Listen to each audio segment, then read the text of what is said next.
तो यूएसए जैसी super power किसी के सगे नहीं होते। वो एक ही चीज पे बिलीव करते हैं, डोमिनेंस पे। क्यों मैं ऐसा कह रहा हूँ? जो हिस्ट्री के छात्र हैं उनको पता होगा कि जब जापान ने पर्ल हार्बर पे अटैक किया, पर्ल हार्बर पे यूएसए के, तो यूएसए बौखला के न्यूक्लियर अटैक कर देता है जापान पे। तो ये एक एग्जांपल हो गया।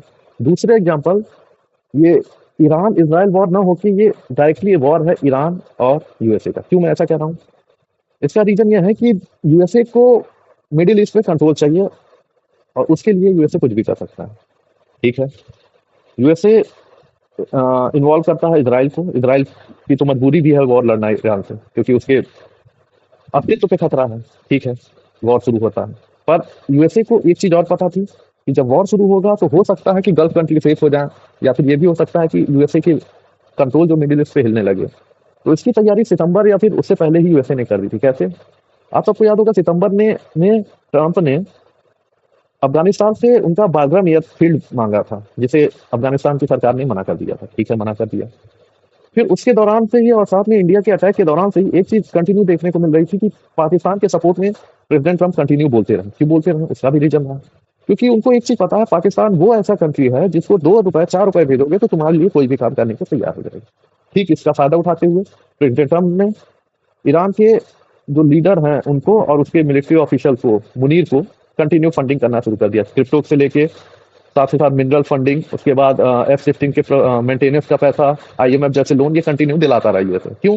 क्योंकि उससे पता था कि चाइना और इंडिया जैसे कंट्री पे नजर रखने के लिए एक प्रॉक्सी चाहिए मिडिल ईस्ट में और ऐसे सेंट्रल लोकेशन पे, जो कि बागराम एयर बेस हो सकता था यूएसए के लिए। तो यूएसए कंटिन्यू फंडिंग करता रहा। अब क्या हुआ, इधर ईरान इजराइल यूएसए वॉर शुरू हुई। यूएसए ने एडवाइस किया पाकिस्तान को, पाकिस्तान भी अपना गेम खेलने एज अ प्रॉक्सी खेलने लगा।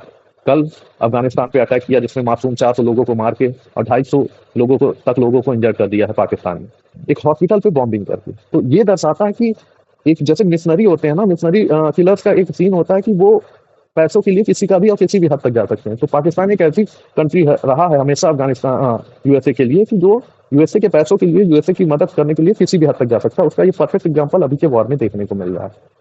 तो यूएसए जिस हिसाब से ईरान और इजराइल वॉर में फंस चुका है, यूएसए को अब मिडिल ईस्ट में कंट्रोल के लिए कुछ भी करना पड़ेगा, तो वो करेगा। तो वही कर रहा है वो पाकिस्तान के थ्रू अफगानिस्तान पे। और जिस हिसाब से ईरान ने गेम खेला है, यूएसए की हालत खराब हो गई। कैसे?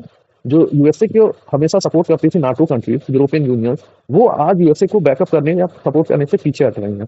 और तब जबकि यूएसए के प्रेसिडेंट खुद डिमांड कर रहे हैं कि अब अपनी वॉरशिप या फिर आप अपनी चीजें हॉर्मुज पे कंट्रोल करने के लिए भेजें, फिर भी कई कंट्रीज हैं, बड़ी बड़ी कंट्रीज और यूरोपियन कंट्रीज हैं जो भेजने के लिए तैयार नहीं है। तो ये एक बहुत बड़ी डिप्लोमेटिक और यूएसए की आर्मी की बहुत बड़ी हार है। देखना होगा कि अब ये किस हद तक यूएसए चला जाता है इन दोनों कंट्रियों के वॉर को इंगेज से रखने में और खत्म करने में, क्योंकि ये अभी तक जितना युद्ध हुआ है, बहुत बुरी हार हुई है यूएसए की। ये रहा मेरा एनालिसिस। अगर आपको कुछ और लगता है तो प्लीज लाइक करें, कमेंट करें और बताएं हमें। Thank you very much.